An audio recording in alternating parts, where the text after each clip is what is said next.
नमो आदेश। जय माता दी। जय श्री महाकाल। गुप्त नवरात्रि हेतु माँ कालका की मैं साधना लेके आया हूँ।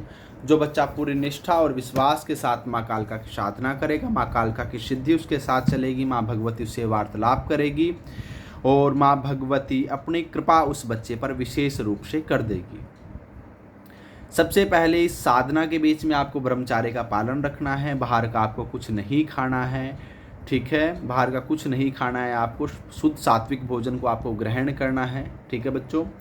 सबसे पहले आप गुप्त नवरात्रि की जो साधना होती है ये 10 महाविद्याओं के नाम की होती है। तो सबसे पहले जो प्रथम है वो माँ काली है, तो उनकी मैं आपको साधनाएं दे रहा हूँ। इस साधना में आपको खुले वस्त्र ही धारण करने हैं, आपको धोती का ही प्रयोग करना है। माताओं को भी और बहनों को भी, माताएं धोती पहन के ही साधना करें और जो आदमी है वह भी धोती लुंगी बांध के ही माँ भगवती की साधना करें। खुला सोड़ा श्रृंगार लेना है माँ भगवती का। माँ रानी के नाम के वस्त्र रखना है, कोई भी सूट रखो या साड़ी रखो, ठीक है। घट स्थापना करनी है आपको, जैसे नॉर्मल आप नवरात्रों में करते हैं वैसे एक कलश रखना है, एक नारियल रखना है कलश के ऊपर, उसमें चावल भर के, चावल को रक्त चंदन से लाल करके उसमें एक का सिक्का डाल के 2 लौंग डालकर वो कलश रखकर कलश के ऊपर माँ भगवती का नारियल रख देना है। उसके बाद थोड़े से जो माँ भगवती कलश के आसपास आपको बो देने हैं, ठीक है। रक्त चंदन माँ भगवती को नित्य ही आपको अर्पित करना है। बेलपत्र के पत्ते नित्य ही अर्पित करने हैं, उन पर रक्त चंदन लगाकर, और सुपारी और जायफल माँ रानी को नित्य ही आपको अर्पित करना है 2 लौंग के जोड़ों के साथ, ठीक है। ये नियम होंगे हमारे। जो भोग प्रसाद माँ भगवती को नित्य ही हमें देना है। यह साधना आप दिन में भी कर सकते हैं, रात्रि में भी कर सकते हैं। श्रेष्ठ है कि आप रात्रि में यह साधना करें, रात्रि में ही ये साधना करें।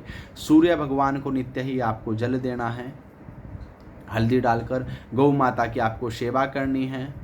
पंछियों को आपको दलिया डालना है, पंछियों के नाम का आपको ऊपर थोड़े से पोट में पानी रख देना है ताकि पंछी जल ग्रहण कर सकते। कुत्ते को आपको नित्य ही कुछ ना कुछ खिलाना है, ठीक है। जो आप ग्रहण करेंगे वही कुत्ते को आप दीजिए। कुत्ते को नित्य ही आपको कुछ ना कुछ खिलाना है। बाबा भैरवनाथ के नाम का, बाबा काल भैरव के नाम का, बटुक भैरवनाथ जी के नाम का नित्य ही आपको भोग देना, क्योंकि माता इनको अति प्रिय है माँ रानी को ये, और माता इनको प्रेम करती है, ठीक है। गणेश जी भगवान का 1.25 मीटर पीले रंग का कपड़ा रखना है। हनुमान जी का 1.25 मीटर लाल रंग का कपड़ा रखना है। भैरवनाथ जी का 1.25 मीटर काले रंग का कपड़ा रखना है। उसमें 1 रुपये की दक्षिणा उठा के रख देनी है। गुरु के नाम का वस्त्र रख दीजिए आप, या गमछा रख दीजिए, उसमें भी अपना सामर्थ्य अनुसार 1 का सिक्का बांध के आप उठा के रख दीजिए अपने गुरु के मान के नाम के। अगर गुरु नहीं है तो भगवान शिव को गुरु मान सकते हो, बाबा गोरक्षनाथ जी को आप गुरु मानकर यह आप साधना कर सकते हैं, ठीक है। अगर आप गुरु सानिध्य में तो श्रेष्ठ है कि आप गुरु कृपा से यह साधना आप कर रहे हैं, ठीक है। ये नियम होगा। घट स्थापना करनी है, दक्षिण दिशा में मुख करके आपको ये साधना करनी है।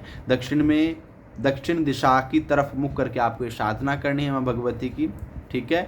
कुशा के आसन का आपको प्रयोग करना है। कुशा के आसन के ऊपर आप पीले रंग का वस्त्र भी बिछा सकते हैं, लाल रंग का वस्त्र भी बिछा सकते हैं, गुलाबी रंग का वस्त्र भी आप माँ भगवती के नाम का उस पर बिछाकर उस पर आपको बैठना है। और जो माँ भगवती का आप सिंहासन लगाओगे वह आम की लकड़ी का सिंहासन हो या नीम की लकड़ी का सिंहासन हो, जिसपे माँ भगवती को आप विराजमान करोगे, ठीक है। और दूसरा कर्म इसमें क्या होगा, आपको सबसे ज़्यादा मेन ध्यान रखना है, आपको किसी के घर का आपको भोजन ग्रहण नहीं करना है। किसी के भी घर का भोजन आपको ग्रहण नहीं करना है। किसी के भी घर का आपको भोजन ग्रहण नहीं करना है, और ना ही बाहर का आपको खाना है। अपने घर का शुद्ध सात्विक भोजन खाना है आपको। व्रत रखो तो श्रेष्ठ, अगर व्रत नहीं रखो सिर्फ नियम से सुबह शाम माँ भगवती की सेवा करो। अगर आप अखंड ज्योति जला रहे हैं तो माँ भगवती की उसमें सरसों के तेल की भी जला सकते हैं, तिलों के तेल की भी जला सकते हैं, देशी घी की भी जला सकते हैं। अगर अखंड ज्योति जला रहे हैं तो उसमें 2 लौंग डालना, आप थोड़े से चावल डालना, थोड़ी सी मिश्री डालना, 1 का सिक्का, और उस पर रक्त चंदन का टीका लगाना है आपको, ठीक है।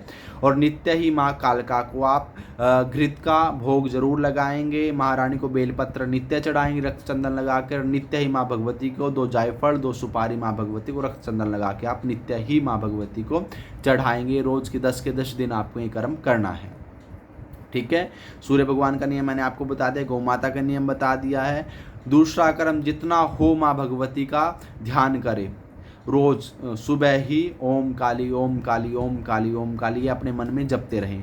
और जो मैं आपको माँ भगवती का शाबर मंत्र दे रहा हूँ, इसकी आपको कम से कम 21 माला फेरनी है। ये जो ओम काली मैं आपको बोल रहे मंत्र नहीं है, ये माँ का सिर्फ ध्यान है।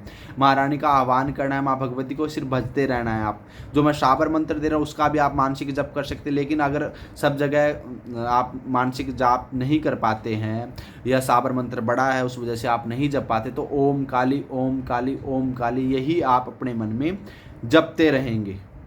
रोज़ जितना हो उतना कम बोलना, अपशब्द नहीं बोलने हैं आपको, इस चीज़ का ध्यान रखना। जितना हो सके अपने बुजुर्गों की, बड़ों की आपको सेवा करनी है। जो मंत्र मैं बता रहा हूँ, इस मंत्र को आप ध्यान पूर्वक सुन लेना, ध्यान पूर्वक इसको लिख लेना, ठीक है, ध्यान से।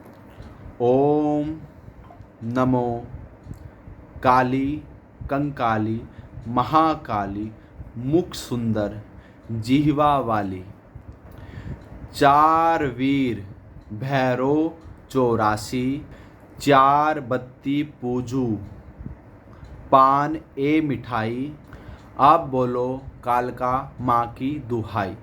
यह मंत्र है। इस मंत्र को ध्यान पूर्वक लिख लेना। फिर उसके बाद इस मंत्र की आपको कम से कम 11 या 21 माला का जप करना है, ठीक है बच्चों।